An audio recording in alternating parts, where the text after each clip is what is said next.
मनोज वाजपेयी बोल रहे हैं कि जब मेरा पर्दा गिरे तो तालियां बजती रहे। ये वो वाला फिल्म। और आजकल खबरों में आप हैं क्योंकि आपकी फिल्म ऐसे समय पर आ रही है जिस समय पर कहीं ना कहीं इकोनॉमिक्स की चर्चा राष्ट्रीय मुद्दा बनी। आज जिस संदर्भ में आपकी फिल्म की चर्चा हो रही है कि गोल्ड गिरवी रखना पड़ा था, फिल्म के अंदर जिस तरह का ट्रेलर मैंने देखा है, उस समय एक गवर्नर का वो स्ट्रगल दिखाया गया है।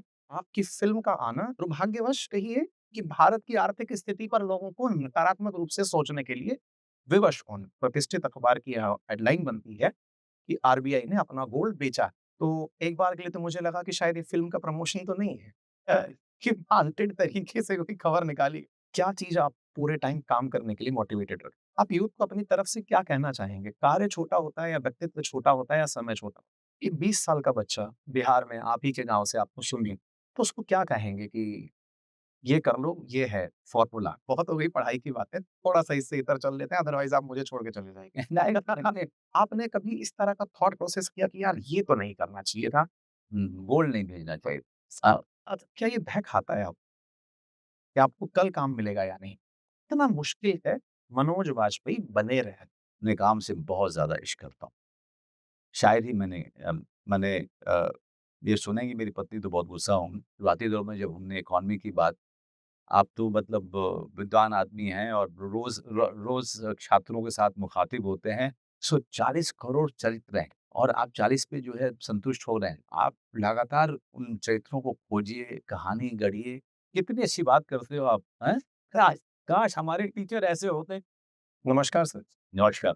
मेरा नाम है अंकित अवस्थी, पेशे से मैं शिक्षक हूँ, जी, खबरें पढ़ाता हूँ जी, और आजकल खबरों में आप हैं जी, क्योंकि आपकी फ़िल्म ऐसे समय पर आ रही है, जिस समय पर कहीं न कहीं इकोनॉमिक्स की चर्चा राष्ट्रीय मुद्दा बनी है। जी। ये एक संयोग है या आपको पहले से पता था? संयोग है कि प स संयोग है या प्रयोग है? अच्छा, संदर्भ में आपकी फ़िल्म की चर्चा हो रही है कि गोल्ड गिरवी रखना पड़ा था। फ़िल्म के अंदर जिस तरह का ट्रेलर मैंने देखा है, उस समय एक गवर्नर का वो स्ट्रगल दिखाया गया है। असल में ट्रेलर देखकर मेरा मन हुआ कि आपसे समय लिया जाए। जी, क्योंकि उस ट्रेलर में आज का बहुत अच्छा कॉन्टेक्स्ट चल रहा है। संदर्भ इतना खूबसूरत है कि आपकी फ़िल्म का आना और दुर्भाग्यवश कहिए कि भारत की आर्थिक स्थिति पर लोगों को नकारात्मक रूप से सोचने के लिए विवश होना। अन्यथा 1991 के बाद में पैदा हुए लोगों को उस दौर की अनुभूति शायद ही हो। जी, आज जब देश में आप बढ़ते हुए पेट्रोल, डीज़ल की कीमतें देखते हैं, एलपीजी के भाव बढ़ते देखते हैं और ऐसे में ही आज से 4 दिन पहले एक खबर आ जाती है, अखबार की, किसी प्रतिष्ठित अखबार की हेडलाइन बनती है कि आरबीआई ने अपना गोल्ड बेचा। जी, तो एक बार के लिए तो मुझे लगा कि शायद ये फ़िल्म का प्रमोशन तो नहीं है। शायद कि फाल्तू तरीके से कोई खबर निकाली गई। हालाँकि उस मीडिया ने अपनी उस खबर को वापस लिया और देश में काफ़ी राजनीतिक कोहराम मचा कि आरबीआई ने गोल्ड बेच दिया। लेकिन सर, एज़ ए शिक्षक जब मैं इस घटना को कभी भी संदर्भ में लेके डिस्कस करता हूँ, तब उस समय की स्थिति केवल किंवदंती की तरह से ही बताई जा सकती है कि once upon a time there was a time कि देश के यहाँ से गोल्ड ले जाया गया था और इस तरह से विदेश चला गया था। आप इस रोल को प्ले किए हैं। एक कलाकार में और एक शिक्षक में जो समानता होती है वो ये, शिक्षक बोलकर बताता है समाज और कलाकार अभिनय करके मैसेज देता है। बोलता कम है, बहुत सी चीज़ें बोलती हैं। आपने एज़ ए कलाकार जब गवर्नर की भूमिका निभाई, उस दौर के गवर्नर की, जब एस वेंकट रमन भारत में आरबीआई के गवर्नर, आर्थिक स्थितियाँ देश की इस तरह थी, अगर मैं आज से संदर्भ को रिलेट कर पाऊँ, तो राजनीतिक वहाँ पर अस्थिरता थी। गल्फ का संकट सेम था जैसे आज हो रहा है। एक पूर्व प्रधानमंत्री की तत्कालीन हत्या हुई थी। जी। देश में लगातार फॉरेक्स रिजर्व घट रहे थे और उस समय स्थिति इतनी खराब हो गई थी कि तेल के पेमेंट के लिए भारत को अपना सोना गिरवी रखना ताकि डॉलर्स आ सके और भुगतान हो सके। वस्तु स्थिति बिल्कुल समझने लायक बन चुकी है। अब मैं आपको उसी दौर में लेकर चल रहा हूँ। आज के दौर से हम रिलेट करते चलेंगे कि आपने इसे कैसे कनेक्ट किया। ठीक है सर। सबसे पहले तो सर मैंने आपके काफ़ी इंटरव्यूज़ देखे और उन इंटरव्यूज़ में मैंने पाया कि आपने अपनी इकोनॉमिक्स की समझ के बारे में सबसे पहले बिंदु हाइलाइट किया। आपने कहा कि मैंने इस फ़िल्म को करने के बाद समझा कि इकोनॉमिक्स कैसे होती है। इस पर आपकी टिप्पणी क्या है?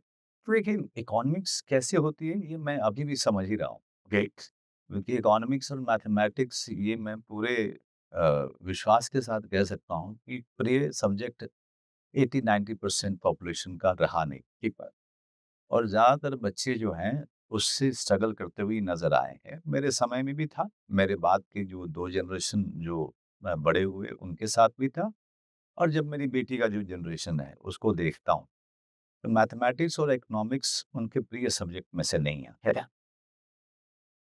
और उसका जो कारण बच्चे तो हो नहीं सकते।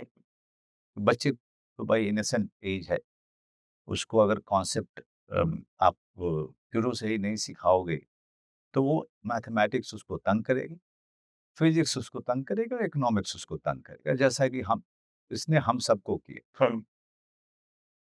शिक्षक क्यों नहीं कर पाए, क्या नहीं कर पाए, एक अलग मुद्दा, वो एक अलग बातचीत ही है। लेकिन मैं आज तक संघर्ष करता हूँ, लेकिन जब थोड़ी-सी क्षमता बढ़ी, आपने ये महसूस किया कि चूँकि आपको ये सब नहीं आता है और आपकी इसमें दिलचस्पी भी नहीं है क्योंकि आपको नहीं आता।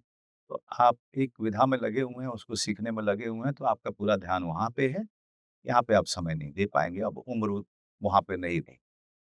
तो आपने एक्सपर्ट्स को हायर किया ताकि वो आपकी अर्थव्यवस्था को और उस परिवार की अर्थव्यवस्था को सुचारू रूप से चला सके और कुछ चीज़ें मुझे समझा भी सके। ये पहली बात। दूसरी बात, आपने बिल्कुल सही कहा कि ये संयोग कि कोई भी फ़िल्म 5 साल इसलिए नहीं लेती है कि एक दिन आर्थिक संकट आएगा और हमारी फ़िल्म रिलेवेंट हो जाएगी। 4 साल पहले तो मुझे स्क्रिप्ट ऑफ़र की गई। तो टेक्निकली जो है अ अ, ये सवाल भी सही नहीं है कि हमने ऐसा सोचा था। मैं अपने देश के बारे में क्यों सोचूँगा कि इस संकट से गुज़रेगा क्योंकि मैं भी इस देश का हिस्सा हूँ और हर संकट का प्रभाव जो है सब पे पड़ेगा और बुरी तरीके से पड़ेगा। दूसरी बात का जवाब दिया। तीसरी बात जो असली है कि 90 वो 91 में मैं थिएटर कर रहा था। अ, और चूँकि मैं एक बिहार के गाँव से रहने वाला आदमी, परिवार हमारा वहाँ के, हमारी परवरिश वहाँ। तो जहाँ तक अवस्थी जी आपको पता होगा कि बिहारियों थोड़ी बहुत भी सक्षम होते हैं, तो अपने घर में अखबार मँगाते हैं। अखबार पढ़ना उनकी दिनचर्या का हिस्सा रहा है। गाँव में था तो अखबार सुबह-सुबह नहीं है पहुँचती थी, हमारे पास में कस्बे से पहुँचते-पहुँचते वो 2 बज जाते थे और उस अखबार का एक-एक पन्ना आपस में लोग बाँट-बाँट करके पढ़ते थे, लेकिन पढ़ते ज़रूर थे। तो हम बच्चे जब थे तो हमें पढ़ने की आदत लगाई गई कि आप ज़ोर-ज़ोर से पढ़ के अपने पिताजी को सुनाइए या अपने बड़का बाबूजी को सुनाइए। ये एक प्रथा रही थी। तो मेरी ये आदत जो है आज तक है। खबरों से अपने आप को अ, बिल्कुल उसकी जानकारी आप अपने आप को देते रहें और वो खबरों के ज़रिए हो पाता है। 91 में मैंने जब खबर पढ़ी थी हेडलाइन, तो उसमें गोल्ड भारत से इंग्लैंड और स्विट्ज़रलैंड गए। वो हेडलाइन थी। बाकी उसके नीचे की सारी जो व्याख्या थी, उस पे ज़्यादा मैंने गौर इसलिए भी नहीं किया क्योंकि उसमें इकोनॉमिक्स के बहुत सारे टर्म्स थे और इकोनॉमिक्स के डिटेल्स थे। लेकिन हाँ, जब ये स्क्रिप्ट मैंने पढ़ी, तो अचानक मेरी पूरी याददाश्त अपने थिएटर के समय पे गई और मुझे ये याद आया कि ये खबर तो मैंने पढ़ी, लेकिन पर्दे के पीछे क्या-क्या रचना हुई, क्या-क्या उथल-पुथल हुई थी, इसके बारे में मुझे कोई जानकारी नहीं। मैं आरबीआई का गवर्नर जो है वो आर आरबीआई का एक गवर्नर होता है, उस गवर्नर के अंडर में बहुत सारी एक विभाग होते हैं। वो दिन-रात जो है अपनी हमारी आर्थिक पॉलिसी को लेकर के उस पे काम करते रहते हैं, आर्थिक नीति पे काम करते हैं। इसका लेना-देना हमारी रोज़ रोज़ की रोज़ी-रोटी से लेकर के हमारी सैलरी और हर चीज़ों पे ये भी पता है। जीडीपी के बारे में जब-जब मैं पूरी तरह से पढ़ने की कोशिश करता हूँ, मैं भूल जाता हूँ। मैं भूल जाता हूँ। अब ग्रॉस डोमेस्टिक प्रोडक्ट पूरा जो फुल फॉर्म है, ये भी जो है ज़्यादातर लोग आपको जो है बता नहीं पाते। चूँकि मेरा साबका पढ़ रहा था एक ऐसे रोल से, जहाँ पे और कुछ नहीं तो इन टर्म्स के बारे में आप जानिए कि इसका मतलब क्या है, फिस्कल डेफिसिट क्या है, जीडीपी क्या है, पेमेंट ऑफ बैलेंस क्या है, जिसकी क्राइसिस हुई थी। तो ब ये जो जानकारी हमने हमें ऊपर-ऊपर से थोड़ी बहुत अंदर जा कर के हमने हमने ली, जहाँ तक ज़रूरत थी। उसके अलावा हमें ज़रूरत इसलिए नहीं थी, क्योंकि अंततः आप एक इमोशनल स्टोरी बना रहे हैं, जिसका बैकड्रॉप आरबीआई और जिस आदमी का रोल मैं कर रहा हूँ, उस विभाग का, उस बिल्डिंग का हेड है वो। और वो उसके विज़न पे पूरी बिल्डिंग काम कर रही है और वो जो है सरकार के विज़न पे काम कर रहा है। ये मुझे कड़ी समझ में आई। उसके बाद मैंने रोल को और पोज़ीशन को समझना शुरू, उसकी जो उसकी जो अपनी क्राइसिस अ, उस पद पे आने के बाद और ख़ास करके ऐसी बिल्डिंग में जाना जहाँ पर दावेदार कोई और था और आपको जो है ऊपर से लाया गया। ये तो शायद पता भी होगा आपको, आप तो जानकार आदमी हैं। मिस्टर गांधी ने रिकमेंड किया था, अपन मोहन सिंह जी वगैरह जैसे ब्रिलियंट माइंड जो उस समय के थे, उन्होंने अप्रूव भी किया था इस आदमी के बारे में। क्योंकि इस आदमी ने अनुमान लगा लिया था कि India is going to face a massive economical crisis, जिसके कारण इनको जो है लेके आया गया कि अगर इस आदमी ने अनुमान लगा लिया था, तो इस आदमी के पास इसका कुछ हल भी था, बट चीज़ें बहुत डिफरेंट। ठीक है, हम एक-एक करके इन विषयों पर आगे बढ़ते हैं, क्योंकि हमारे इस प्लेटफ़ॉर्म पर जहाँ ये चर्चा डलने वाली है, वहाँ आरबीआई के पूर्व गवर्नर का भी इंटरव्यू हुआ है। आज गवर्नर का रोल प्ले करने वालों का भी इंटरव्यू हो रहा है। जब हमने उनसे साक्षात्कार किया था, तब बहुत से ऐसे विषयों पर, जहाँ तक उनकी समझ दुनिया को लेकर है, उस पर काफ़ी अच्छी चर्चा हुई। आज चूँकि आप रोल प्ले कर चुके हैं, थोड़ी चर्चा आपसे उस तरह की जाए।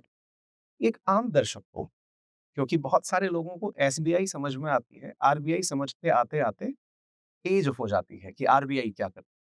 क्योंकि बहुत से दर्शक ऐसे भी होंगे, जो ऐसी सिटीज़ में होंगे जहाँ आरबीआई के ऑफ़िसेज़ ना हो। ऐसे में आरबीआई क्या करती है, ये आप कितना महसूस कर पाए, आप दर्शकों को साझा करें, थोड़ा सप्लीमेंट मैं भी थोड़ा बहुत कर सकता हूँ। जी, बाकी मैं सप्लीमेंट करूँगा। आप जब रोल प्ले किए तो आपको ऐसा लगा कि ओह माय गॉड! ये काम आरबीआई करती है।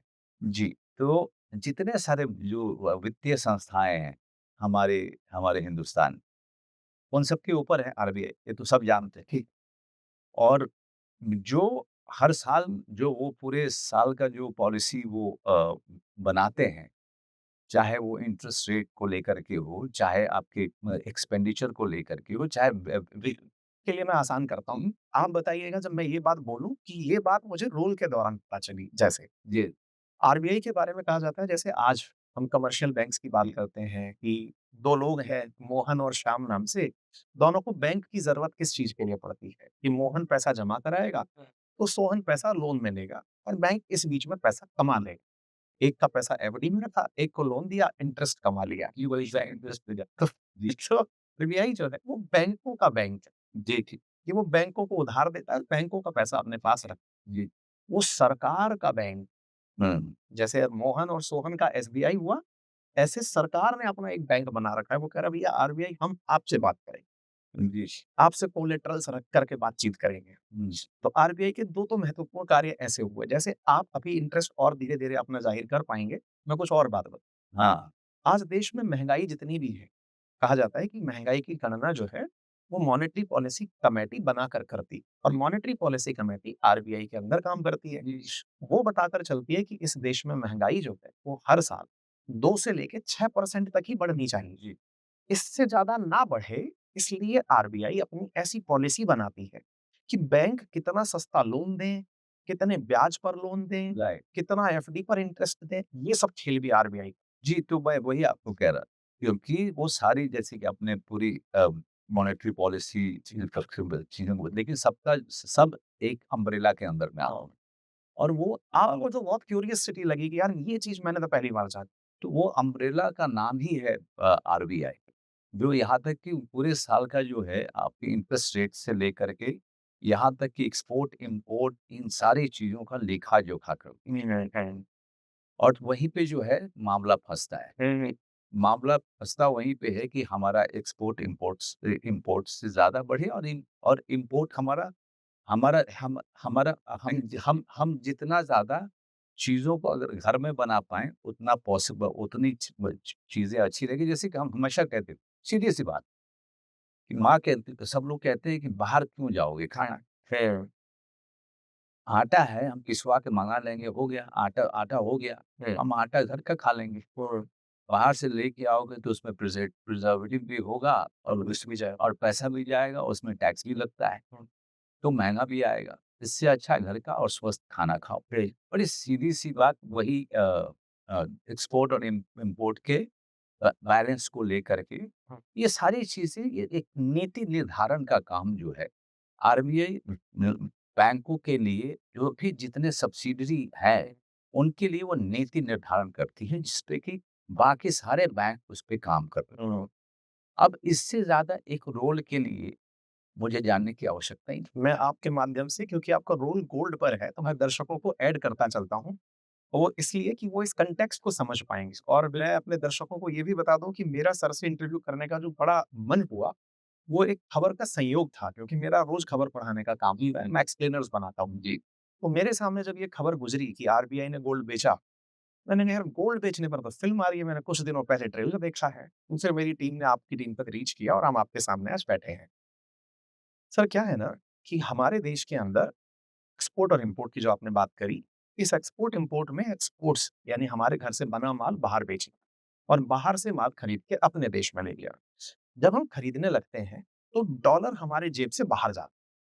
डॉलर ही करेंसी है वर्ल्ड की, हमारे देश के बहुत से नागरिकों को, तो जिसको ये भी बता दीजिए कि इसको फॉरेन रिज़र्व कहते हैं। जिसको फॉरेन रिजर्व कहते हैं। जो फॉरेन रिजर्व है, वो अपने आप में 4 बड़ी चीज़ों से मिलकर बना होता है। फॉरेन रिजर्व आपका विदेशी मुद्रा से भी बना होता है, गोल्ड से भी बना होता है, एसडीआर से भी बना होता है, कुछ रिजर्व्स भी होते हैं, जो अलग-अलग तरीके से आरबीआई रखती है। उनमें से गोल्ड एक ऐसी यूनानिमस वर्ल्ड वाइड करेंसी है, जो किसी देश की करेंसी नहीं है, लेकिन सब मानते ज़रूर हैं। यानी कि वो ऐसा ओमनीप्रेज़ेंट टाइप का, गॉड टाइप का वो है कि भैया मानेंगे सब, लेकिन कोई ये नहीं कहेगा गोल्ड मेरे देश की करेंसी। तो होता ये है कि जब आपके पास डॉलर खत्म होते हैं, तो आप गोल्ड के बदले डॉलर लेते हैं। तो जो हमारे दर्शक हैं, वो इस मूवी के संदर्भ को और बेहतर तरीके से समझ पाएँगे, जब उन्हें ये समझ में आएगा कि गोल्ड बेचना क्यों पड़ता है। क्योंकि तेल के पेमेंट, मेरे दर्शकों को मैं आपके माध्यम से बताना, हाँ, जिसको पेट्रो डॉलर पेट्रोल और एग्रीमेंट, यूएस ने कभी सऊदी के साथ ये एग्रीमेंट किया था कि दुनिया में कहीं भी तेल बेचो, पेमेंट आप डॉलर में लो। बोले साहब मैं इस डॉलर का करूँगा क्या? बोले इसे आप अमेरिका में लगाते चलो, बॉन्ड में लगाते चलना, मैं तुम्हें इंटरेस्ट भी दूँगा और सलाह भी दूँगा। ऐसे दुनिया में डॉलर की हेजेमनी क्रिएट होती है। उसी डॉलर की लड़ाई आज तक लड़ी जा रही है। तो जब-जब गोल्ड सस्ता होता है, हमारी आरबीआई गोल्ड खरीद के रख लेती है कि कल को जब ज़रूरत पड़ेगी, जैसे अपने घर में भी गोल्ड को इसलिए रखा जाता है कि जब ज़रूरत पड़ेगी तब बेच के रुपया ले आएँगे, बिल्कुल वैसे ही आरबीआई भी जब देश को ज़रूरत पड़ेगी डॉलर लेके आएगा और जो पूरी लड़ाई जो चल रही है आज के समय में, जो स्ट्रेट वो हॉर्मुज़ से लेकर के ईरान, इराक वही इराक का भी कुछ बिल्कुल। ऐसे ही हुआ था क्योंकि जब किसी शासक ने कहा कि हम डॉलर में हाँ, आपके साथ में बिज़नेस नहीं करें, बहुत सही। वहाँ पे युद्ध के आशंकाएँ बढ़ी और युद्ध हुए भी और देश के देश तबाह भी। बहुत बढ़िया समझ है आपकी ये। क्योंकि आपने जो ये पॉइंट उजागर किया ना, हुआ ये सर कि 2024 में ये एग्रीमेंट हो गया। सऊदी का इंक्लिनेशन थोड़ा चाइना की तरफ होने लगा कि जब पेट्रो युआन खेलेंगे, युआन में हाँ, पेट्रो रूबल खेलेंगे, दुनिया से हम खुल के व्यापार क्यों ना करें। अमेरिका ने, मतलब एक कॉन्स्पिरेसी थ्योरी ये भी चलती है, बहुत अगर से अगल अलग चलने की अगर तुम्हारे मन में आ ही गई है, मेरी पावर पहचान लो कि मैं क्या बिगाड़ सकता हूँ। और उसने वो किया। आज उनके पास कुएँ ज़रूर हैं, लेकिन वो बेच नहीं पा रहे हैं। जी, वेनेज़ुएला बताइए इस लोग तो वेनेज़ुएला इसी का है जब किसी कंट्री ने डॉलर को चैलेंज किया और डॉलर को ज जब चैलेंज होता है, तो उससे रिलेटेड जैसा कि आपने कहा कि हमारी जो फॉरेन रिज़र्व है, वो एक डायरेक्टली रिलेटेड होती है गोल्ड के साथ। तो जब किसी ने डॉलर को चैलेंज किया, तब वो देश तबाह भी हुआ है और आज की जो युद्ध की समस्या पैदा हुई है। यानी बहुत बढ़िया। तो आप सभी जो सुनने वाले हैं, वो फ़िलहाल इस संदर्भ को पकड़ लिए होंगे कि जो ये फ़िल्म है, असल में वो उस गोल्ड की कहानी कह रही है, जो गोल्ड उस दौर में पेमेंट क्राइसिस, पेमेंट का मतलब हमारे इम्पोर्ट्स ज़्यादा, एक्सपोर्ट्स कम थे और उस समय पेमेंट क्राइसिस में पेमेंट के लिए गोल्ड बाहर भेजा गया ताकि डॉलर लिया जा सके। चलिए, तो यहाँ तक तो हो गया हमारा पॉइंट स्थापित, ये फ़िल्म किस संदर्भ में है। चूँकि सर गोल्ड बड़ा इमोशनल चीज़ है, मतलब हमारे देश में कहते हैं कि आपके पास एसेट्स और लायबिलिटी, ये विभाजन होना ज़रूरी है, भले ही आपने पैसे से सारी चीज़ें की। फॉर एन एग्ज़ाम्पल आपने पैसा खर्च करके कार ली, पैसे से आई है वो चीज़, लेकिन आप उसे एसेट में काउंट नहीं कर पाते, क्योंकि लगातार डिके हो रहा है। गोल्ड के साथ भी ऐसा ही एक इमोशनल सीन रहता है।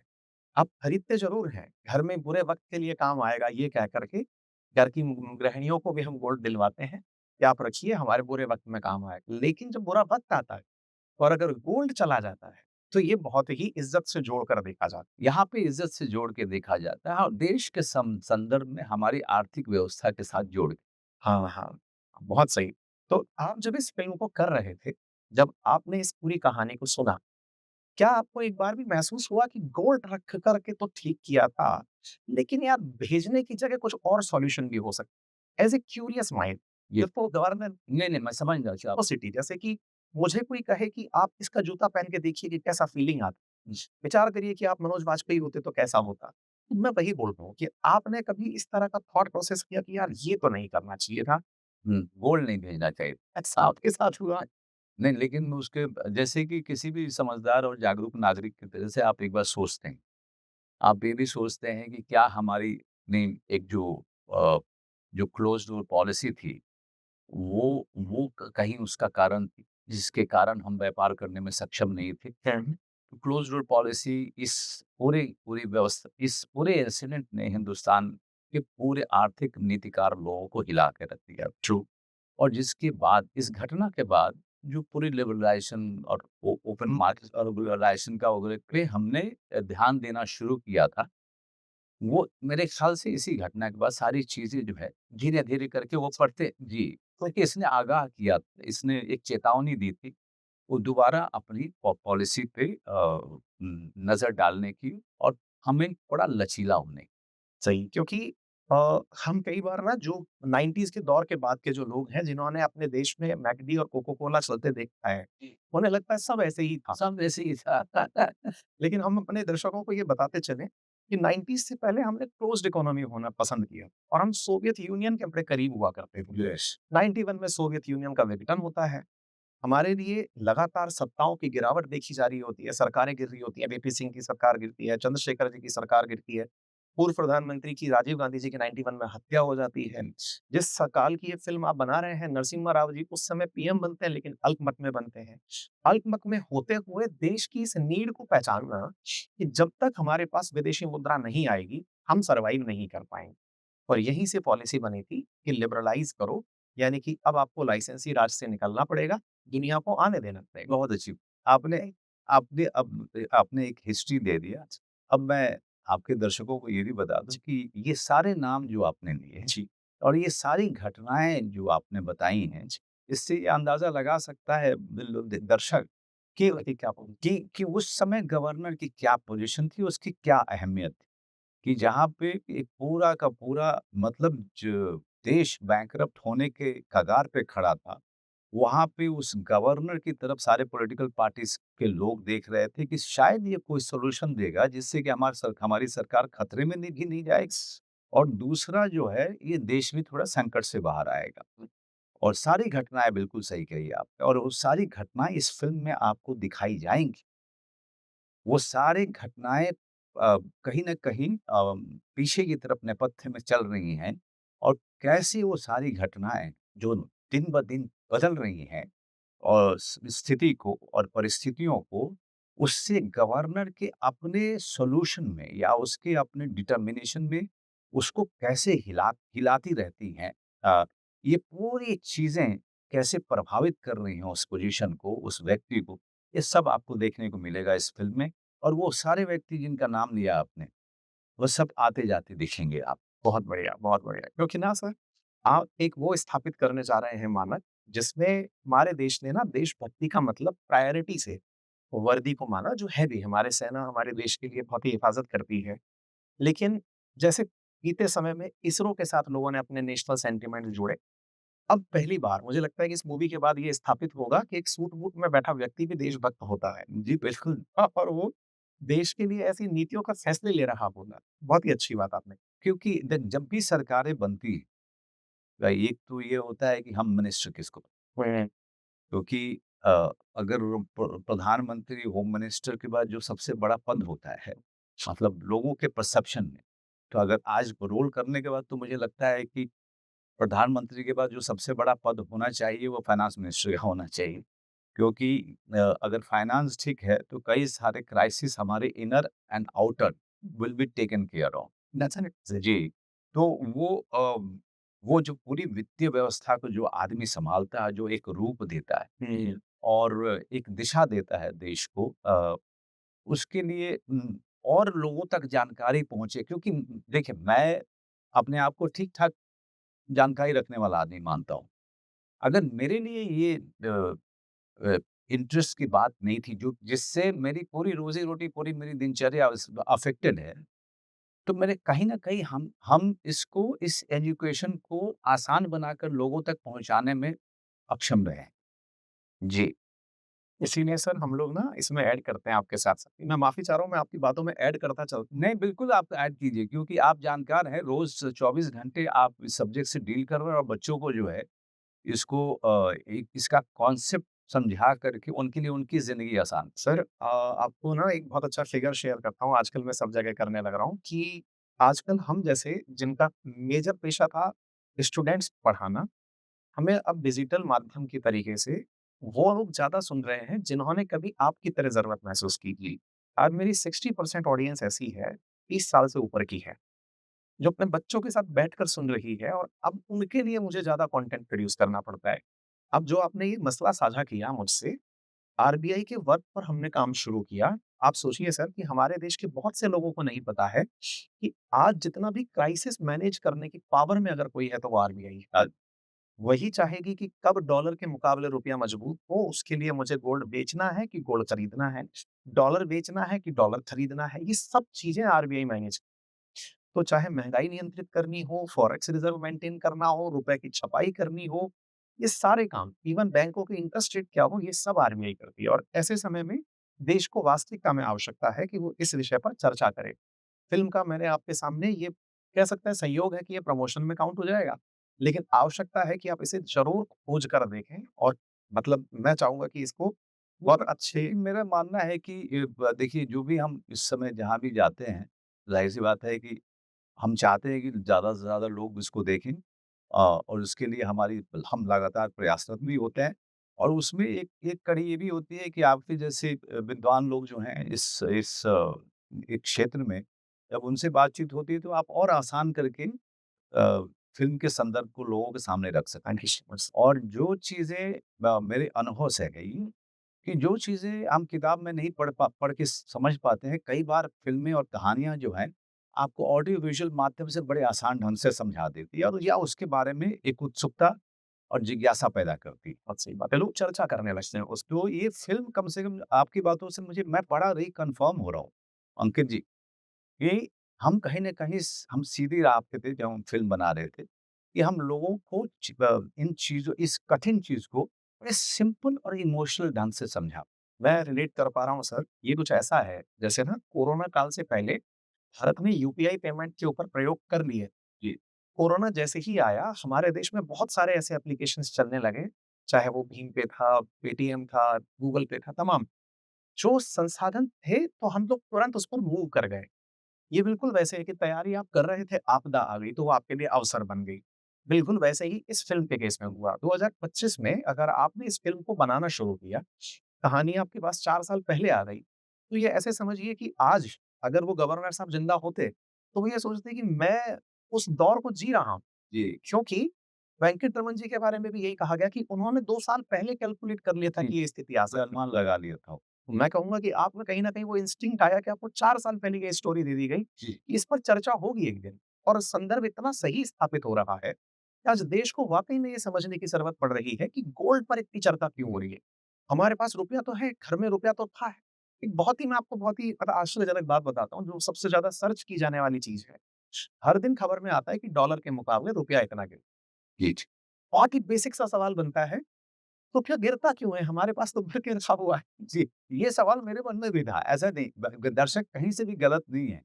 अगर हम उनको एक आप आपके जैसे लोग आसान शब्दों में समझाएँगे तो उनको ज़्यादा समझ। हम मल्टीपल टाइम इस बारे में संदर्भ बहुत आसान देते हैं, ये बिल्कुल वैसे है।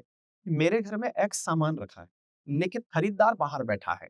उसने वैल्यू तय कर रखी है कि मैं तो इतना ही दूँ। ये वैसे है जैसे सब्जी मंडी में आपके पास खूब सब्जियाँ रखी, आपको पता है कि मेरे पास ऑप्शंस बहुत हैं। जी, आपको पता है कि ये सब्जी इस दुकान पे नहीं तो इस पर मिल जाएगी। कहते हैं ना कि जब परफेक्ट कॉम्पिटिशन का मार्केट होता है, तो आप वस्तु के साथ मोल-भाव खूब करते हैं। भारत जैसे देशों के साथ यही दिक्कत है कि जो हमारे पास है वो बहुतों के पास है। और खरीदने के लिए आपके पास डॉलर ही है, डॉलर वाले ही खरीदार हैं। क्योंकि वो 34 करोड़ की आबादी वाला अमेरिका 146 करोड़ की आबादी पर इतना भारी पड़ता है कि वो टैरिफ के नाम पर बोलता है, मैं खरीदना बंद कर दूँगा तो तुम्हारी अर्थव्यवस्था खराब हो जाएगी। जबकि ज़रूरत तो उनकी होनी चाहिए। लेकिन मार्केट में विकल्प इतने हैं कि आपके विकल्प में माल सस्ता करना मजबूरी है। कई बार हम बस देखते हैं ना अखबारों में कि टमाटर सड़कों पे बिखरा पड़ा है। क्यों? खरीदार कह रहा है कि मैं तो इतना ही दूँगा, क्योंकि अगर तुम नहीं दोगे तो वो देगा। मेरे घर में डाल के जाओगे तुम। वो स्थिति भारत के केस में बनती है कि हमारी जो वस्तु है, उसपे एक एक्सक्लूसिविटी नहीं है। टेक्नीक का अभाव है। टेक्नोलॉजी एक्सक्लूसिविटी के अभाव में आपका माल जब कोई और सस्ते दाम पर देता है, जैसे चाइना अपनी मुद्रा को डिवैल्यूएट करता है कि मैं तो और सस्ते में दे दूँगा साहब ये माल, क्योंकि मुझे इंडिया का बाज़ार खराब करना है। तो ये कॉम्पिटिटिव मार्केट है, तो ये बात और अच्छे से समझ में आएगी। मैं कोई सेशन पिन कर दूँगा यहाँ पे। खैर अब बहुत हो गई पढ़ाई की बातें, थोड़ा-सा इससे इतर चल लेते हैं, अदरवाइज़ आप मुझे छोड़ के चले जाएँगे। नहीं, मैं नहीं छोड़ूँगा। मैं ज्ञान कभी भी नहीं जा सकता। Thank you so much. I am so sorry मैं ज़्यादा बोल गया हूँ तो मैं माफ़ी चाहता हूँ। कुछ लोग इस बात पे कमेंट्री कर देंगे कि नहीं, गेस्ट को बुला के खुद ज़्यादा वो सब छोड़िए। ठीक है सर। अब हम थोड़ा-सा इतर आपके ऊपर आते हैं। मैंने बहुत से इंटरव्यूज़ आपके देखे इस दौर में। पिछले 2 दिन में जब से हमारी चर्चाएँ हो रही हैं, तो मैंने उन इंटरव्यूज़ में एक चीज़ पाई कि आपने अपने लाइफ़ एक्सपीरियंसेस, लाइफ़ को लेकर के मैं आपका एक बहुत अच्छा इंटरव्यू का क्वेश्चन देख रहा था कि आपने अ, क्या है स्पिरिचुअलिटी इस पर एक बहुत अच्छी लाइन बोली। पता नहीं शायद आपको भी नहीं पता होगा वो आपके ज़बान से आ गई बाहर। अटैचमेंट और डिटैचमेंट की समझ हो जाना स्पिरिचुअलिटी। जी, ये ना सर बाकी अल्टीमेट बात है। और मैं इससे बहुत अटैच हुआ मतलब टेक्निकली ये लाइन जब आपके मुँह से सुना, तो ये कोट करने वाली बात थी। ये बिल्कुल वैसे है जैसे चाबी कहाँ है। यानी मेन बिग मटेरियल है। गोल्ड कहाँ है? हम तो गोल्ड कहाँ है? ठीक है, तो सर इस बारे में ना मैं आपसे जानना चाहूँगा आपको व्यक्तिगत और एज़ ए पर्सन मैं आपसे जानना चाहूँगा, कितना मुश्किल है मनोज वाजपेयी बने रहना? बहुत मुश्किल है। मतलब पहली बात तो ये है कि आपने एक अपने अपने काम के ज़रिए, अपने व्यवहार के ज़रिए इतने साल में एक एक इज़्ज़त तो कमाई है, लेकिन एक परसेप्शन गाए-बेगाए आपके बारे में बनी है और वो परसेप्शन कुछ हद तक सही भी है। आप जानते हैं कि आप एक व्यक्ति के तौर पे और एक कलाकार के रूप में सही पहुँच रहे हैं अपने दर्शकों तक। लेकिन क्या वो पूर्ण सत्य है? बिल्कुल। या फिर क्या वो पूर्ण सत्य का मार्ग है? बिल्कुल। हम क्या सिर्फ़ यही करने आए हैं कि अंकित जी अपना पॉडकास्ट कर रहे हैं या एक्सप्लेनर बना रहे हैं, बच्चों को सिखा रहे हैं या उससे भी बियॉन्ड कुछ हमारे पर्पस हो सकते हैं। उस पर्पस खोजने की जो है, साथ-साथ में जो है कोशिश चलती रहनी चाहिए। वो कहीं न कहीं हम इतने ज़्यादा जुड़ जाते हैं, जो हम रोज़मर्रा की चीज़ें कर रहे होते हैं, कि हम उस मार्ग की तरफ कभी ध्यान नहीं देते। जो मार्ग की अगर समझदारी या अनुभूति मेरे पास रहे और साथ-साथ विकसित हो, तो हम बहुत खुश रहेंगे। हम परिवार को भी खुशी रखें। क्योंकि अ, वो मेरा अल्टीमेट एम है, व्यक्तिगत तौर पे, कि मैं एक काम करने के बाद, मैं उस काम से अपने आप को कितनी जल्दी अलग कर पाऊँ। काम से अलग करने का मतलब ये नहीं है कि मेरा इंटरेस्ट अलग एवं या मैं उसमें कमिटेड नहीं, लेकिन लेकिन वो मेरे ऊपर मैं नहीं उसके ऊपर निर्भर कर रहा हूँ। वो काम मेरे ऊपर निर्भर कर कि मैं कब इसको स्विच ऑफ कर दूँ। कहते हैं घर पे आओ तो काम छोड़ के बाहर आना। तो काम जब छोड़ देने की जब स्थिति तक पहुँचते हैं, तब कंट्रोल आपका अपने हाथ में हो। जब तक आप उसी के रॉ में बहे जा रहे हो, इसका मतलब कि फिर तो शुरुआत होती है आप निराशाओं की, वो शुरुआत होती है आपकी अपेक्षाओं के टूटने वो शुरुआत होती है कि सक्सेस और फेलियर डिसाइड करते हैं आपका स्टेट ऑफ माइंड। सक्सेस और फेलियर डिसाइड करते हैं the happiness of your family. वो अगर उस मिज़री से बचना है ना, तो आपको इस बार हर बार प्रैक्टिस करना पड़े। ये प्रैक्टिस की चीज़ है सर, ये लगातार प्रैक्टिस की चीज़ है। ये कोई जल्दी अचीव नहीं, ज़्यादा आसान है कह देना, लेकिन उतना ही मुश्किल है इसको अचीव कर पाना। मैं अभी भी लगातार कोशिश करता रहता हूँ कि मैं कैसे अपने आप को उस सक्सेस फेलियर के पूरे साइकिल से या काम के से या पैसे के लोभ से मैं लगातार या उस बड़ी गाड़ी से या उस बड़े अपार्टमेंट से मैं अपने आप को डिटैच करूँ। सर जब रामायण का संदर्भ आता है, जी, तो राजा जनक की बात आती है और राजा जनक के नाम के आगे एक प्रीफिक्स यूज़ किया जाता है राज ऋषि, यानी राजा जिनके पास सारी विलासिता की वस्तुएँ हैं, लेकिन वो ऋषि हैं क्योंकि वो डिटैच भी हैं। उन्हें इस बात का फ़र्क नहीं पड़ता कि मेरे पास क्या भोगनीय योग्य वस्तुएँ हैं, लेकिन वो उस बीच में भी उतने ही डिटैच हैं कि मैं ज़िम्मेदारी निभा रहा हूँ। आपकी बातों में मुझे वो कलाकार प्लस ऋषि वाली फीलिंग आ रही है। ये पता है ये मैं इसका क्रेडिट खुद नहीं लूँगा। इसका क्रेडिट मैं उन सारे दोस्तों को आपको दूँगा जो मेरे संगत में आए और जिन्होंने मुझे इसके बारे में जागरूक किया। दूसरा मैं सबसे बड़ा क्रेडिट मैं अपनी पत्नी को देता हूँ। मैं उस मामले में बहुत भाग्यशाली हूँ, क्योंकि इतनी सूफ़ी औरत मैंने देखी नहीं है कि एक औरत को ज्वेलरी या फिर इन सब चीज़ों का बड़ा शौक भी रहा है एक समय, लेकिन वो एक एक ज्वेलरी नहीं दी है और उसका सिर्फ़ यही कहना है कि मुझे मेरी चाहत थी वो ख़त्म कर दी मैंने, अब मुझे इसका शौक नहीं। वो एक चाहत थी, हो गई ख़त्म, लेकिन मैं इससे जुड़ नहीं सकता। मुझे बड़ा अटपटा लगता है कि मैं पहन-पहन कर के पार्टियों में जाऊँ। ऐसा लगता है कि जैसे मैं इस पे बहुत डिपेंडेंट हूँ। ये जितना अच्छा होगा, लोग मुझे उतना अच्छे तरीके से एक्सेप्ट करेंगे। इस पे डिपेंडेंसी मुझे ख़त्म कर मुझे व्यक्ति के तौर पे लोग एक्सेप्ट करते हैं, ठीक है, नहीं एक्सेप्ट करेंगे तो कोई बात नहीं, मैं वापस अपने घर आ जाऊँगी या किसी को दूसरे को परहेज़ है, तो वो अपने परहेज़ जो है अपने पास रख सकता है। मुझे बड़ा मज़ा आता है जब मैं बिना किसी बोझ के, इस मटेरियलिस्टिक बोझ के रह पाती। तो एक बहुत बड़ी सीख मुझे उस औरत से भी मिली, जिसके पास भगवान ने इतनी सक्षमता दी है कि वो चीज़ें लगातार कर सके और अपने आप को मॉल में बिज़ी कर सके। ये वो कह रही कर दिया मैंने। ये मेरी बातें थी, मेरी इच्छाएँ थी, अब वो खत्म हो चुकी हैं, क्योंकि वो पूरी हो गई। उसके आगे कोई इच्छा नहीं है मेरी।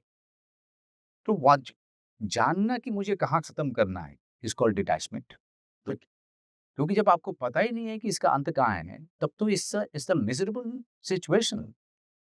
It's a very unhappy situation when you yourself don't know where exactly is the end of it. बस इसी में एक क्वेश्चन ऐड करता हूँ। जिस दौर में आप अभिनय कर रहे हैं, ये अभिनय बड़ा कॉम्पिटिटिव है। तय आपका अभिनय मार्केट करता है, सिनेमा करता है कि इनको कितने नंबर दिए जाएँ और नंबर पैसों में भी आता है। जी, कि साहब इतना चली ये मूवी, इतना नहीं चली, इतने में ओटीटी ने खरीदा, इतने में नहीं खरीदा। आपका अभिनय आपकी अपनी कला है, आपका भविष्य उस अभिनय से तय हो भी रहा है। लेकिन बाज़ार वैल्यू देके आपके आगे के काम को डिसाइड कर कि आपको कल काम मिलेगा या नहीं मिलेगा। क्या ये भय खाता है आपको? मैं ईमानदारी से आपको कहूँ जी। और आपको भरोसा करना पड़े अरे! निश्चित ये सवाल इसलिए किया। क्योंकि मैं मैं हमेशा सोचता हूँ मैं मुंबई आया, भोपाल मैं अच्छा खासा थिएटर कर रहा था। 10-11 साल हो गए और कभी मेरे दिमाग में ये बात नहीं आई कि मैं पैसे के लिए फ़िल्में कर लूँ या कोई टीवी का काम कर लूँ। बहुत सारे वहाँ भी आते थे क्योंकि मैं एक जाना-माना नाम हो चुका था थिएटर में। लेकिन हैंड टू माउथ सिचुएशन और लेकिन जी मैं रोज़मर्रा चाहे बस के लिए पैसा हो तो बस में या बस के लिए पैसा नहीं हो बैग कंधे से लगा करके और पैदल चलता हुआ मैं काम पे जाता था।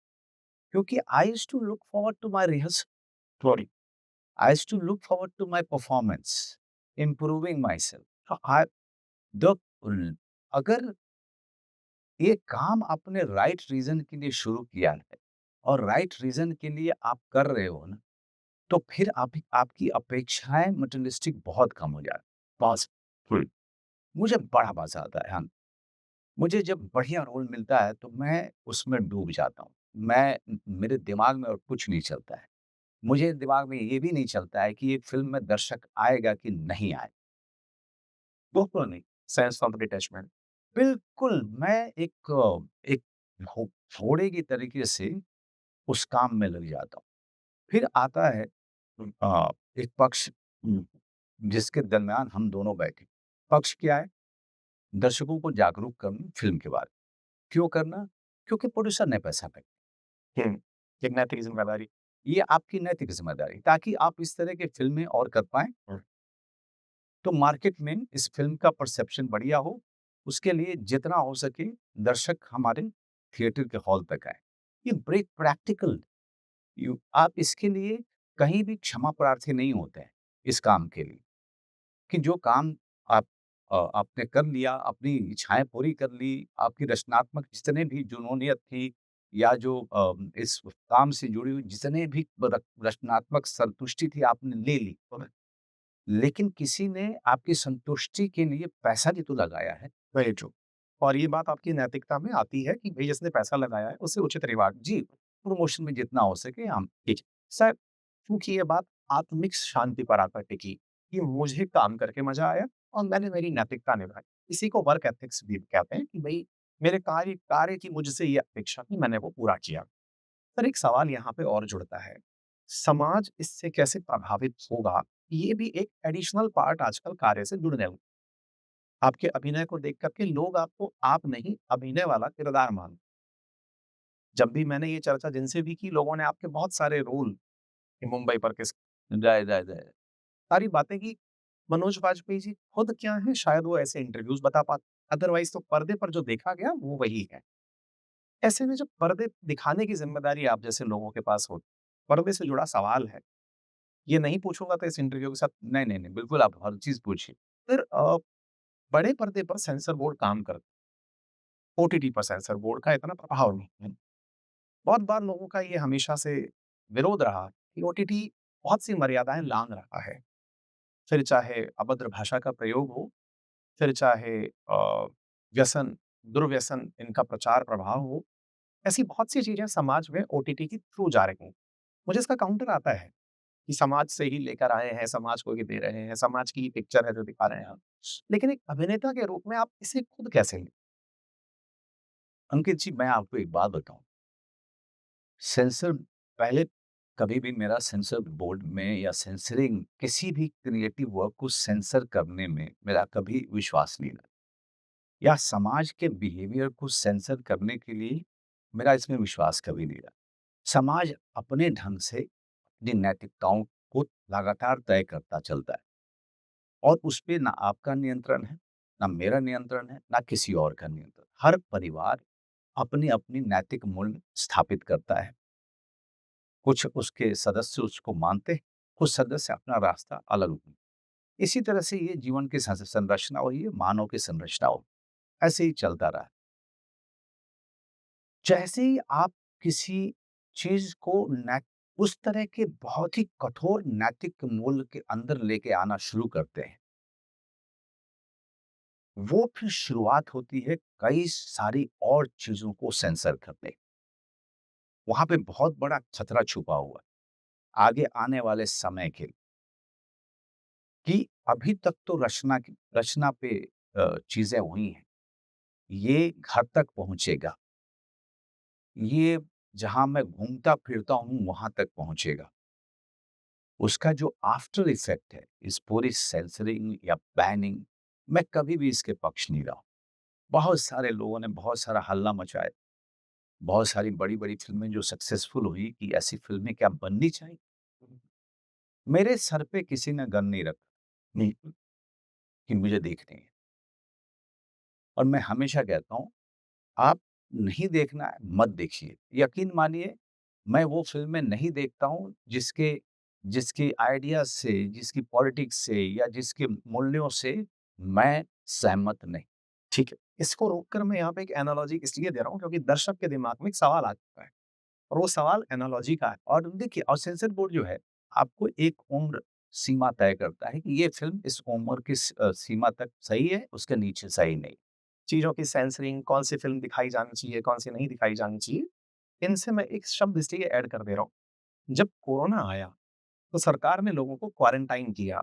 लोगों को कहा कि अब आपको घरों में रहना है, बाहर नहीं निकलना है, लॉकडाउन लगाए। रीज़न था कि ये घटना मास स्प्रेड ना हो, लोगों के जीवन को बचाया जा सके। देशवासियों में अगर ये समझ होती कि बाहर निकलने से, जैसे बहुत से डेवलप्ड नेशंस ने इस बात का विरोध किया, इंक्लूडिंग यूएस और स्कैंडिनेवियन कंट्रीज़। उन्होंने कहा, "आप हमें बताने वाले कौन होते हैं कि आप हमें घर में बंद रखना है या लॉकडाउन भी रहना है? हम तय करेंगे, मरेंगे तो हम तय करेंगे।" और उन्होंने सरकार के इस आदेश की अवहेलना भी की। उन्होंने कहा, "हम नहीं मानेंगे।" सेम भारत जैसे देश में जहाँ की अर्थव्यवस्था धीरे-धीरे ग्रो हो रही है, एजुकेशन स्तर बढ़ने के प्रयास, मीडिया को as a mass spreader count कर लिया जाता है। जब सेंसरिंग के सवाल पर हम आते हैं, तो सेंसर की आवश्यकता क्यों? इसका अगर मैं जवाब देता हूँ, तो वो ये है कि मीडिया ज़रूर दिखा समाज का ही एक पहलू रहा है, लेकिन वो उठा यहाँ से है और दिखा कहीं और रहा। वासेपुर की कहानी ठाई वासेपुर से गई, लेकिन दिखाई पूरे भारत को गई। तो जो चीज़ वहाँ पर अपराध होते हुए भी सामान्य थी, कहीं पर वो सामान्य होते हुए भी लेकिन क ये किसने कहा कि वो सामान्य है? अपराध कहीं भी सामान्य नहीं, कहीं भी, चाहे वो वासेपुर हो, चाहे वो वारंगल हो, दोनों ही जगह पे सामान्य है। अपराध बिल्कुल सामान्य चीज़ नहीं है। लेकिन कई बार जब आप उस पूरी दुनिया पे फ़िल्म बना रहे होते हैं, तो उस पूरी पूरी दुनिया की खतरनाक सिस्टम को भी लोगों के सामने ला कर के रख रहे हैं। भले ही लोग उसमें कहीं एंटरटेनमेंट ढूँढ लेते हैं, कहीं पे उनको एक उस कहानी का नायक भी मिल जाता है। लेकिन कोई भी सरदार खान बनना नहीं चाहता है, क्योंकि जानता है कि सरदार खान बनूँगा तो मेरा मेरा भविष्य और मेरे परिवार का भविष्य अंधकार में होगा। उसके साथ-साथ ये भी मूल्य चलता रहता है फ़िल्म में। फ़िल्म हमेशा, ये मेरा निजी विचार है कि फ़िल्में समाज को नहीं बदल सकती, बिल्कुल नहीं बदल सकती। समाज एक क्रांति का हिस्सा हो सकता है, या सॉरी, सिनेमा एक क्रांति का या एक बदलाव का हिस्सा हो सकता है। लेकिन सिनेमा क्रांति क्रिएट नहीं कर सकती, बदलाव क्रिएट नहीं कर सकती। इस पर मैं पॉइंट रख जहाँ नॉर्थ बनाम दक्षिण की बात आती है, उत्तर बनाम दक्षिण की बात आती है, तमिलनाडु ताज़ा-ताज़ा उदाहरण है, जहाँ पर थलापति विजय सीएम बनते हैं। फ़िल्म से सीएम बनने की उनकी पहली कहानी नहीं है। तमिलनाडु का इतिहास, अगर तात्कालिक इतिहास देखें तो वो इसी तरह से निकला है। जो आपने अभी कहा कि फ़िल्म क्रांति नहीं लाती, मैं इस चीज़ को, क्योंकि जब हम ये चर्चा में थे, तो हमने तमिलनाडु को बहुत गहराई से पढ़ने का प्रयास। जी, मेरे मुझे जवाब है, अब मैं दूँगा आपको।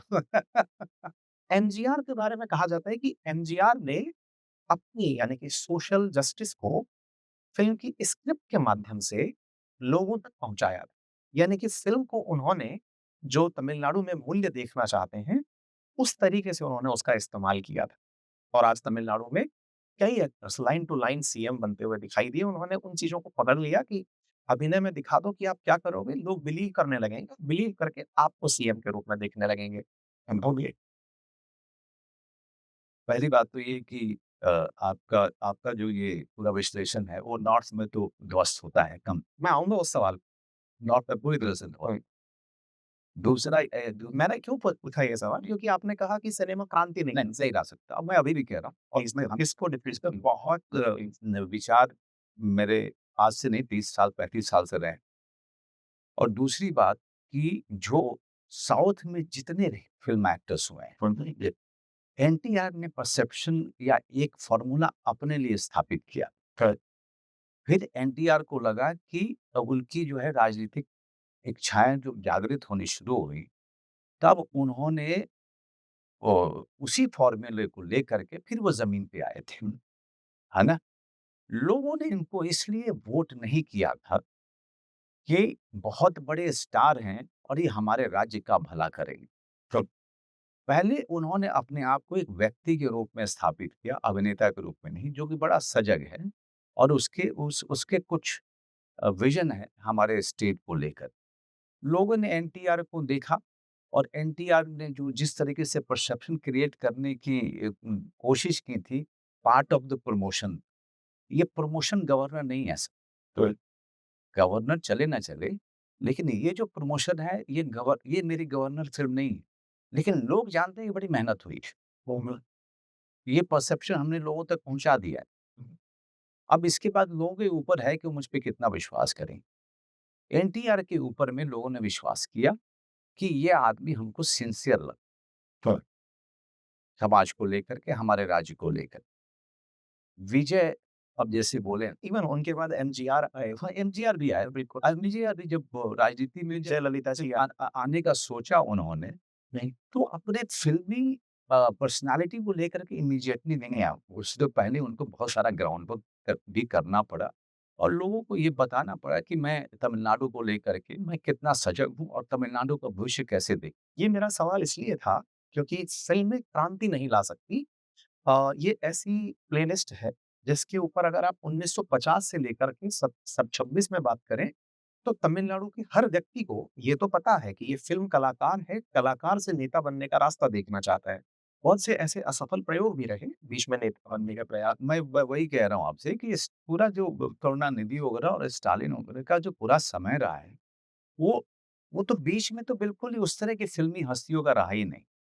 क्योंकि वो कहीं आए भी, फ़िल्म वाले आए भी उस दौरान में, काफ़ी आए और वो सक्सेसफुल नहीं भी हुए। क्योंकि वो किसी और फ़िल्म वालों में या उस वक़्त जो जनता थी उसमें विश्वास नहीं जगा पा रहे उनके अंदर। वो अपना अपना ना विज़न पेश कर पाए वो लोग, ना वो ये बता पाए कि उनके ऊपर जनता को विश्वास करना चाहिए कि वो जितने सफल अभिनेता हैं, उतने सफल जो है राजनेता होंगे ही और हमारे हमारी जो समस्याएँ हैं, उसका ये कोई निदान करेंगे। विजय सफल हुए उसमें। विजय के अपना ग्राउंड वर्क में सफल हुए कि ये सिर्फ़ एक स्टार नहीं था, ये सिर्फ़ वो चरित्र नहीं निभा रहा था, ये हमारे बारे में बड़ी गंभीरता से सोचता है। देखिए नॉर्थ में एक भी आदमी, एक भी बड़ा कलाकार, यहाँ तक कि हमारी इंडस्ट्री में ये कहावत है अंकित जी, कि अगर आपको बना-बनाया करियर छोड़ करके आपको ऊपर से नीचे गिरना है तो आप राजनीति में चले जाइए। एक बहुत बड़ा भ्रम जो होता है कि चूँकि मेरे इतने फॉलोवर्स हैं या मेरी इतनी इज़्ज़त है, इसलिए मैं अपनी कॉन्स्टिट्यूएंसी में जीत जाऊँगा, ऐसा कभी नहीं होगा। 20 साल से मुझे ऑफ़र आते हैं, हर साल जब भी चुनाव होते हैं, बिहार के या फिर पार्लियामेंट के, मेरे पास हमेशा हर पार्टी से एक ऑफ़र आता है। तो कि मेरे कॉन्स्टिट्यूएंसी या उसके अगल-बगल की कॉन्स्टिट्यूएंसी से खड़ा होने के लिए। और मैं बिल्कुल इस बारे में स्पष्ट कि मुझे 50,000 वोट नहीं मिलेंगे। बिल्कुल नहीं मिले। क्योंकि 2 जनता जो है सेपरेट करना ख़ास करके नॉर्थ में और कर्नाटका में भी और आपको केरल में, वो सेपरेट करना जानती है इन दोनों क्षेत्रों।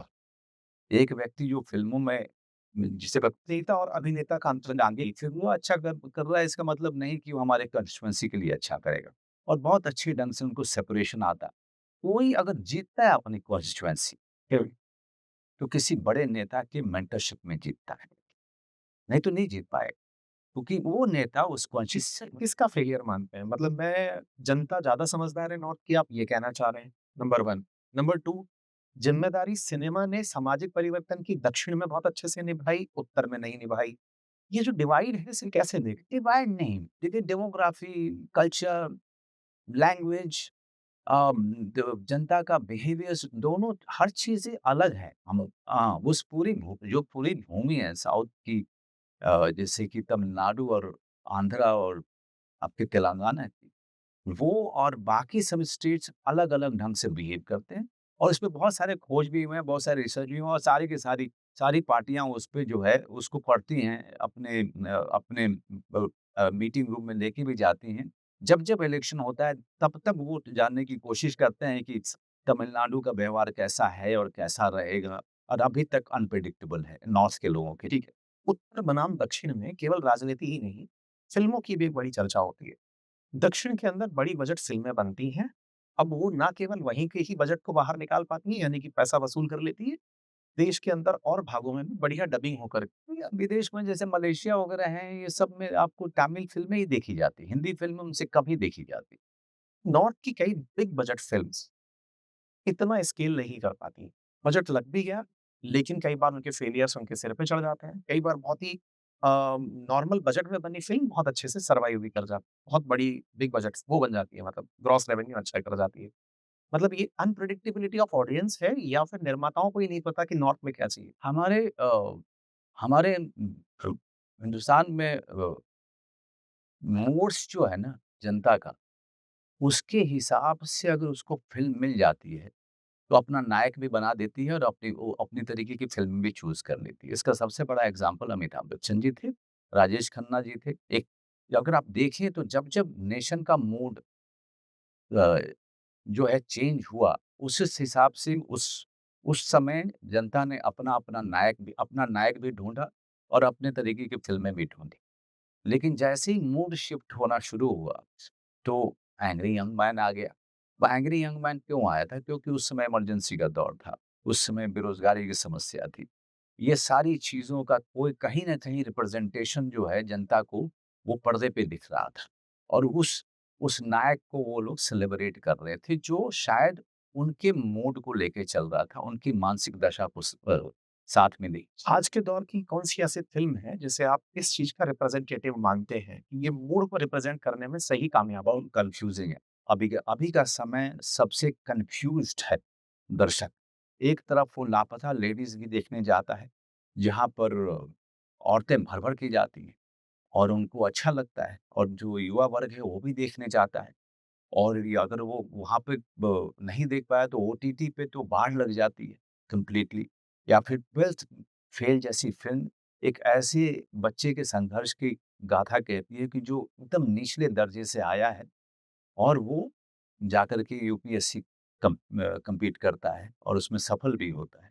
दूसरी तरफ आप देखिए कि एनिमल भी मतलब एक ऐसे अ अ, नायक की कहानी है जिसमें कुछ भी अच्छा नहीं। बिल्कुल।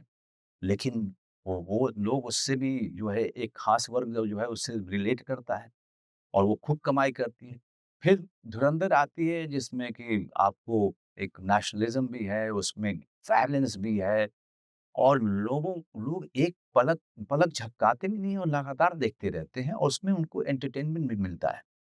तो इनके सक्सेस को आप डाउट नहीं कर सकते, क्योंकि दर्शक ने जाके तो देखा है और उसको कुछ लोगों ने कई बार देखा है, इन सारी फ़िल्मों को।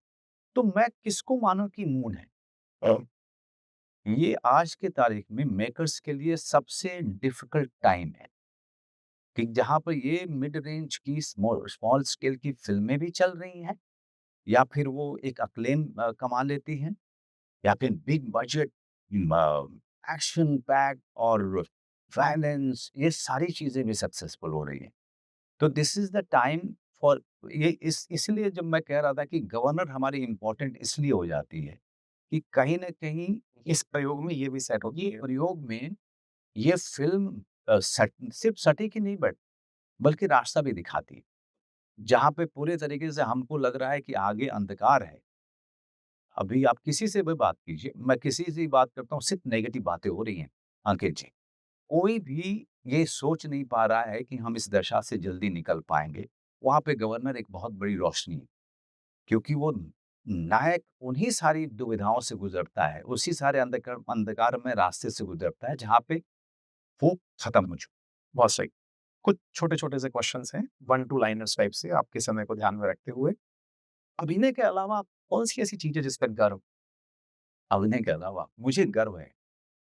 अ, मुझे गर्व है कि मैं अ, अच्छा नागरिक हूँ, मैं इस समाज का और मुझे गर्व है कि मैं शायद मैंने जहाँ पे लोगों से मिलता हूँ, पढ़ता हूँ, शायद मैंने अपनी ज़िम्मेदारियों को अच्छे से निभाया है, ताकि बहुत सारे लोगों को मैं उत्साहित कर पाया अपनी यात्रा से। कई बार जो सेल्फ मेड लोग हैं, जब वो अपनी यात्रा पर निकलते हैं, बहुत कुछ सैक्रिफाइस करते हैं। विशेष रूप से जब समय दे रहे होते हैं काम को, तो रिलेशन सैक्रिफाइस होते हैं। क्या आपको ऐसा कोई रिग्रेट अपनी लाइफ में कि मैं अपने काम में इतना मैंने एक पॉडकास्ट में बोला भी था कि देखिए सबसे बड़ा जो रिग्रेट होता है, जो आमतौर पर बाकी बच्चों को नहीं होता है कि जब आप एक इम्पॉसिबल टास्क को अंजाम देने निकलते हो, बिना किसी रिसोर्स वाले परिवार से आए हो, तो सबसे बड़ा बड़ा जो त्याग होता है, वो अपने घर का त्याग होता है। हुँ, जैसे छोटे जब कहानी पढ़ते थे कि बच्चों को जो है भेज देते थे गुरुकुल में, तो निकल गया तो माँ बाप से कोई हर संपर्क टूट गया। लेकिन यहाँ तो आपको छोड़ना पड़ता है। अनचाहे आप नहीं चाहते हैं तब भी आपको सारी चीज़ें छोड़नी पड़ती हैं। और जब हर 2 साल के बाद जाते हो तो आपके माँ बाप के चेहरे पे वो झुर्रियाँ देखते हो जो इन 2 सालों में आएगी। तो मैं बड़ा सेंसिटिव टाइप का था। जब भी मैं जाता था तो मुझे ये पीड़ा होती थी मेरी माँ के चेहरे पे, वो जो एक्स्ट्रा लाइन आ गई, वो देख कर के। और ये बीच-बीच में देखते हुए बड़ा हुआ हूँ। तो ये इस चीज़ ने मुझे हमेशा हर्ट किया। लेकिन मेरे पास कोई रास्ता नहीं था। कहीं न कहीं मुझे लगा कि शायद अगर मैं सक्सेसफुल हुआ, तो ये जितनी भी परेशानी है, उसका कम से कम उस परेशानी का अंत हो जाएगा और लोगों को मैं उनके शुरुआत में मदद कर पाऊँगा, तो चीज़ें सही हो जाएँगी। एक 20 साल का बच्चा बिहार में आप ही के गाँव से आपको सुन रहा है, आप उसको क्या कहेंगे कि ये कर लो, ये है फ़ॉर्मूला? मैं सिर्फ इतना कहूँगा यार, हमारे पास तो उतनी सुविधाएँ नहीं थी। हम थोड़े जुनूनी टाइप के थे, तो हम 3-3 साल घर नहीं लौट पाते थे।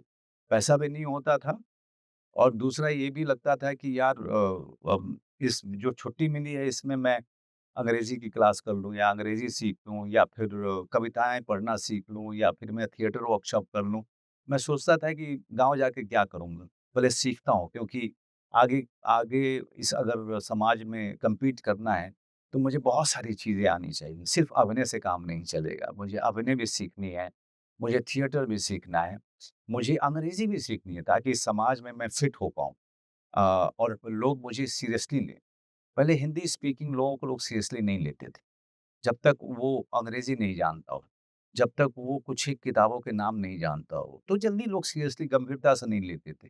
तो हमारी लड़ाई थोड़ी-सी ज़्यादा मल्टीप्लाइड थी, कि आपको अभिनय के अलावा भी जो है बहुत सारी चीज़ें सीखनी पड़ेगी to lead a nice respectable urban life. हुँ, ठीक है। 20 साल के मनोज वाजपेयी, उनके लिए सफलता का क्या मतलब है?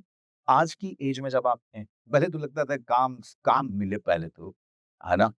पहले तो ये था कि नाटक में काम मिले, मुझे जितनी जल्दी हो सके लीड रोल तक पहुँचना है नाटकों में, वहाँ पे इज़्ज़त मिलनी शुरू हो क्योंकि हमने तो शुरुआत की है बैक स्टेज से, कि जहाँ पे हम तख़्त लगाते थे, कीलें ठोकते थे और रात को जो है ट्रांसफ़र कर रहे होते थे ठेले पे अपने सारे के सारे सेट के मटीरियल, वहाँ से तो शुरुआत हुई है। स्ट्रीट थिएटर करता था तो नुक्कड़ नुक्कड़ नाटकों में जगह-जगह जाके दिल्ली में, हरियाणा में, राजस्थान में, यूपी में, हर जगह जाके हम लोग ना पंजाब में नाटक किया करते थे।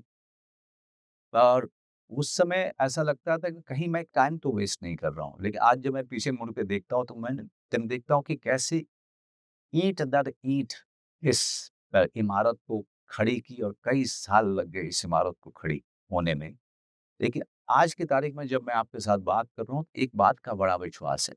ये कि ऊपर की दीवार भले भले ही आगे ढह जाए, नींव को कुछ नहीं होगा।